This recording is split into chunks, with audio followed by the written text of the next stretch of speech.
In today's video, I'm going to teach you how to change language back to English in Indeed. If your Indeed interface suddenly appears in a different language, it can feel a bit confusing to navigate. Fortunately, there's a simple and reliable way to switch it back to English, and I'll guide you through the process step by step so you can follow along.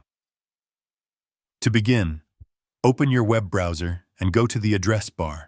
Instead of trying to find the setting manually through unfamiliar menus, type in indeed.com/preferences and press Enter.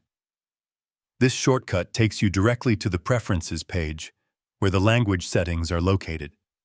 It's a helpful trick, especially when the current language makes it difficult to recognize menu options. Once the page loads, take a moment to scroll down until you find the section related to language.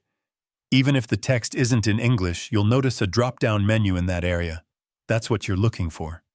Click on the drop-down, and a list of available languages will appear. Now carefully go through the list and find English. Depending on the version you see, it may appear as English or a similar variation.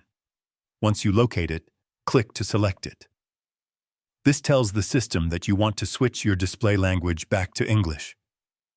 After selecting the correct option, look for the confirmation button, which is typically highlighted in blue. Click that button to apply the changes. A small pop-up may appear asking you to confirm your selection. Simply click OK to proceed.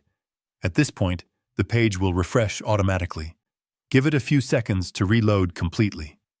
Once it finishes, you should see that everything on the site is now displayed in English again, making it much easier to navigate and use all of Indeed's features.